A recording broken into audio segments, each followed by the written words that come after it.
जो कभी दोनों भाई बचपन में एक साथ खाना खाते, सोते, हंसते खेलते, एक दूसरे के लिए रूठते मनाते, आज वही दोनों भाई बड़े होकर एक छोटी सी जमीन के टुकड़े को लेकर एक दूसरे को मारने काटने के लिए तैयार हो गए थे।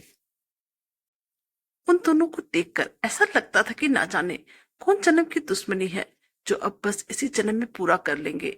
माँ तो इस दुनिया में थी ही नहीं, रहती भी तो क्या दोनों भाई में सुलह करवा पाती, क्योंकि माँ के लिए तो दोनों बेटे एक बराबर होते थे। मुझे तो समझ में नहीं आ रहा था, आखिर पापा ने जब घर का बंटवारा दो हिस्सों में दोनों भाई के लिए पहले ही कर दिया, तो फिर ये छोटा सा एक अंगना जिसमें फूलों के मौसम में पापा फूल लगाया करते थे और सर्दियों के मौसम में शाक, धनिया, लहसुन आदि लगाया जाया करता था, और यह आंगन किसी पवित्र स्थान से कम नहीं था। छोटे से आंगन की हरियाली देखते ही बनती थी। ऐसा मन होता था कि घंटों इस आंगन की हरियाली को निहारती रहूं। मैं जब भी ससुराल से कभी मायका आती तो इस आंगन में घंटों माँ और पापा के साथ बिताती थी। मेरी न जाने कितनी यादें इस आंगन में थी।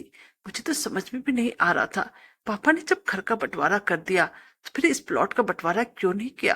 पापा ने क्या सोचा होगा, ये तो वही जाने। मैं आंगन में खड़ी खड़ी ये सब सोच रही थी। जैसे ही पापा की नजर मुझ पर पड़ी, उन्होंने बड़े ही प्रेम के साथ मेरा स्वागत किया। पूजा पाठ संपन्न होने के बाद रात में जब सब लोग एक साथ बैठे हुए थे, तब बड़े भैया ने कहा, गीतू, इस घर में झगड़े की सारी जड़ यह आंगन ही है, और आखिरकार हम दोनों भाइयों ने फैसला किया है कि अब पूरा घर ही हम बिल्डर को दे देंगे। वह लोग यहाँ पे एक बड़ा सा मॉल और होटल बनाएंगे जिसमें 3-3 फ्लैट हमें मिल जाएंगे, और उसके बाद सारी लड़ाइयां खत्म, तक एक दूसरे के साथ लड़ाई करते रहेंगे। बड़े भैया की इस बात का सभी ने समर्थन किया, और अब दोनों भाभीियों ने भी हंसते हुए अपनी मौत स्वीकृति दे दी। मैं अब इन मामलों में क्या कहती।